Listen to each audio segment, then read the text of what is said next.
अस्सलामुअलैकुम वरहमतुल्लाहि वबरकातुहू। जनाब बाबू भाई सोपारी वाला गर्ल्स प्राइमरी स्कूल, कक्षा 8, विषय हिंदी, विषयांक श्रुत लेखन। बच्चों, इससे पहले के तास में हमने अनुलेखन देखा था। अनुलेखन यानी कि देखकर ध्यानपूर्वक सुंदर अक्षर में लिखना। आज हम लिखेंगे श्रुत लेखन। श्रुत लेखन क्या है, श्रुत लेखन किसे कहते हैं, उसका महत्व क्या है, वह कैसे लिखा जाता है, सबसे पहले हम वह देखेंगे। तो चलिए ध्यान दीजिए। देखिए, सबसे पहले हम देखेंगे श्रुत लेखन की व्याख्या। श्रुत लेखन का अर्थ है सुने हुए को लिखना या सुनकर लिखना। श्रुत का अर्थ होता है सुना हुआ। इस विधि में एक व्यक्ति बोलता है और दूसरा सुनकर उसे लिखता है। यानी कि यहाँ पे श्रुत लेखन का अर्थ हमें बताया गया है कि हमें जो लिखना है वो सिर्फ सुनकर लिखना है, यानी कि हमें वह लिखा हुआ दिखाया नहीं जाएगा। यानी एक व्यक्ति बोलेगा और दूसरा उसे सुनकर लिखेगा। आगे श्रुत लेखन का महत्व देखिए।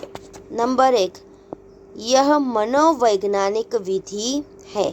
बालकों में भाषा शुद्धता का विकास होता है। बालक में श्रवण कौशल, लेखन कौशल में वृद्धि होती है। यानी कि सुनकर लिखने में बच्चों के अंदर भाषा में शुद्धता आती है।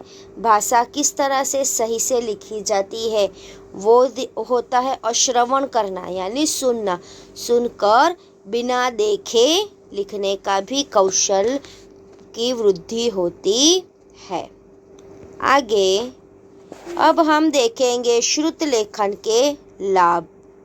सबसे पहले इससे छात्रों की सुनने की व समझने की क्षमता में वृद्धि होती है। यानी कि सुनकर लिखना, बच्चे सुनेंगे और सुनकर उसे समझकर बिना देखे लिखेंगे, जिससे उनकी सुनने की समझने की क्षमता में भी वृद्धि होती है कि सामने वाला व्यक्ति हमें क्या कह रहा है उसे पहले समझेंगे और फिर समझकर लिखेंगे, जिसमें हम सुनकर लिखने में जोड़नी का भी ध्यान रखेंगे कि भाई हम जो सुनकर लिख रहे हैं उसकी जोड़नी सही है या नहीं। नंबर 2, इससे छात्रों में लेखन की गति तीव्र हो सकती है।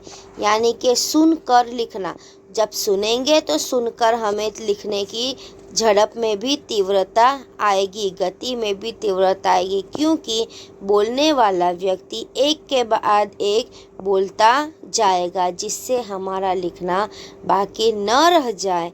इसलिए हम भी उसके साथ साथ जल्दी जल्दी गति में लिखने की कोशिश करेंगे, जिससे हमारी लिखावट की गति में भी तीव्रता आ सकती है।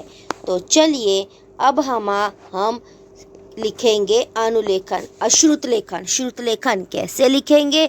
श्रुत लेखन लिखने के लिए आप अपनी हिंदी की कॉपी में नए पेज पर आज की तारीख मारिए और ऊपर हेडिंग मारिए श्रुत लेखन। और अब मैं आपको श्रुत लेखन सुनाऊंगी, यानी कि मैं बोलूंगी, आपको ध्यानपूर्वक सुनना है और सुनकर लिखना है। और ध्यान रहे, जब आप लिखेंगे तो आपको सुंदर स्वच्छ अक्षर में लिखना है और जोड़ने का खास ध्यान रखना है, क्योंकि इस बार आप जो लिखेंगे वो आपकी मोबाइल स्क्रीन पर आपको दिखाई नहीं देगा। यानी सिर्फ आपको मेरी आवाज़ सुनकर लिखना है। तो चलिए अब हम श्रुत लेखन लिखने की शुरुआत करते हैं। मेरा जन्म हिमालय में हजारों वर्ष पूर्व हुआ था। पूर्ण विराम। मेरा नाम गंगा है। पूर्ण विराम। मुझे लोग कई और नामों से जानते हैं। पूर्ण विराम। भगीरथी, अल्पविराम, सूरथी, अल्पविराम विष्णु नदी, अल्पविराम मंदाकिनी आदि मेरे ही नाम है, पूर्ण विराम। मेरे पिता का नाम हिमालय और माता का नाम धरती है, पूर्ण विराम। मैं अपने पिता हिमालय के पत्थर सरीखे दिल को तोड़कर जल का स्वच्छ एवं पवित्र भंडार लेकर प्रकट हुई हूँ, पूर्ण विराम। पिता के सघन वन्य प्रदेश के टेढ़े मेढ़े रास्ते पार करती हुई अपनी प्यारी माँ धरती के आंचल में पहुँची, पूर्ण विराम। हमारा एक फकरा यहीं पे पूर्ण होता है। अब हम दूसरा फकरा लिखेंगे एक लिट्टी छोड़कर। आपको मेरी आवाज़ में मैं जो बोल रही हूँ समझ में आ रहा है ना?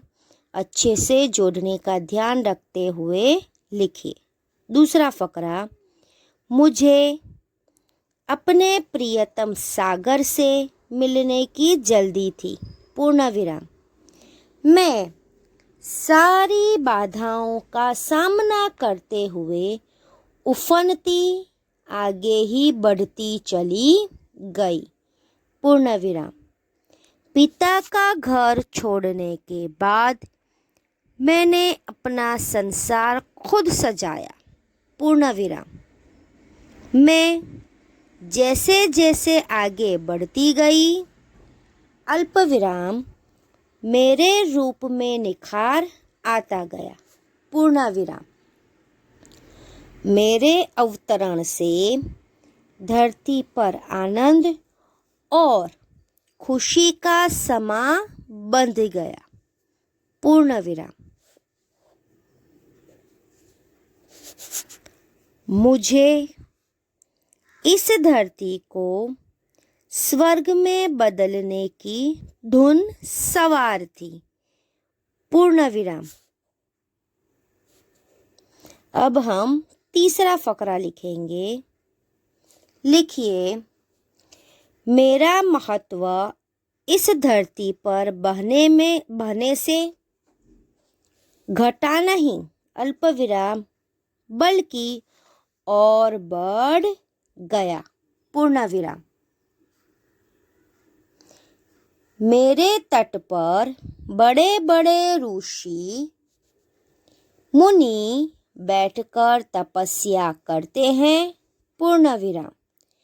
पशु पक्षी मेरे पवित्र जल को पीकर अपनी प्यास बुझाते हैं, पूर्ण विराम। हमारा यह श्रुत लेखन यहीं पे पूर्ण होता है।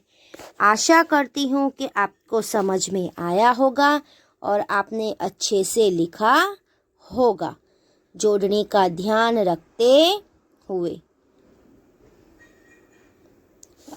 धन्यवाद।